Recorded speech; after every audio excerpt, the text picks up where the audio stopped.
وی د په ما باندې خزان په پسرلی کې چې منشته د جانان په پسرلی کې او ما ویل یار به خامخا کلی تراشي شي پورا به می ارمان په پسرلی پزړه کې ولولا د زړه درزا د محمد پزړه کې ولولا د زړه درزا د محمد دنیا کې د علمونو یو دنیا د محمد تیارو د جهالت لره رڼا د محمد سپرلی په هر سیمه د ښکلا د محمد صلی الله علیه وسلم. زاد تلاوت کلام پاک نه پس علی رحمان سودائی صاحب صدر نوګی پښتو ادبی محفل ته دعوت ورکوم چې سټیج ته راشي او خپل کلام پیش کړي. علی رحمان سودائی صاحب وی د په ما باندې خزان په پسرلی کې چې منشته د جانان په پسرلی کې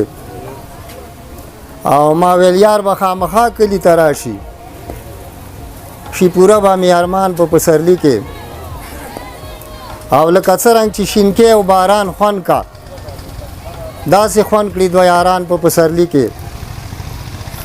او هر عشق د معشوقي سره خندېږي زه تنها ناسم حیران په پسرلی کې او خوا سړی را باندې کړي چې یارې نشته دی خوشحاله رقیبان په پسرلی کې او باورا ګوره د هجران د غمه تور دی نکړي موړ په دیدن ځان په پسرلی کې او سودائی تل د خزان ظالم د لاسه او په جړاوي بلبلان په پسرلی کې اوس که د مرګرو اجازت وي نو زمونږ د باجوړ چې هغه کم تلي شاعران دي خاورو له ډېرو مرګرو یې دغه کړي وو ویل دا به ته خامخا وې نو ستاسو په اجازه باندې نو وایي څه ښکلي شاعرانو مرګي ویوړه رانه لري میجان د مامازو محمد ګل د کمانګرې او افسوس مرګي پناه کړه دواړه ښکلي شاعرانو د لوبو د ټپې او د چاربیتې ماهرانو ردیف او قافیې په جوړېدو کې زرګرانو ښکلا وه د پښتو په پښتنو باندې ډېر ګرانو تر اوسه یې ځوانان او جونه ټول وایي سندرې میجان د مامازو محمد ګل د کمانګرې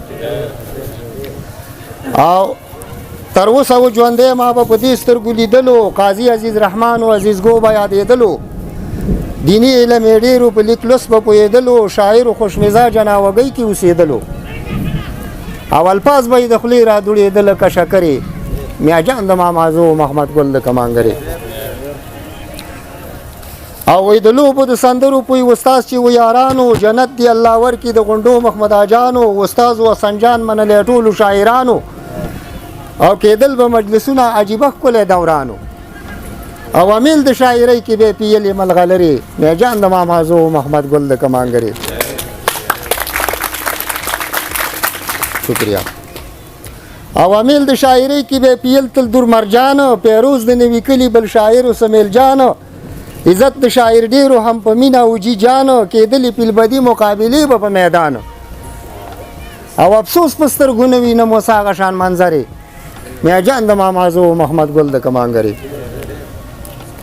او ارمان خوږه وینایي وه په شان لکه د قند شاعر و چاربیتي په بتایي کې و څرګند ردیف او قافیه کې د اصولو و پابند خواري به یې کوله د چاربیتې پاربند او دیدن پسې یې ګرځم لټوم لوړې جوړې میاجان د مامازو محمد ګل د کمانګرې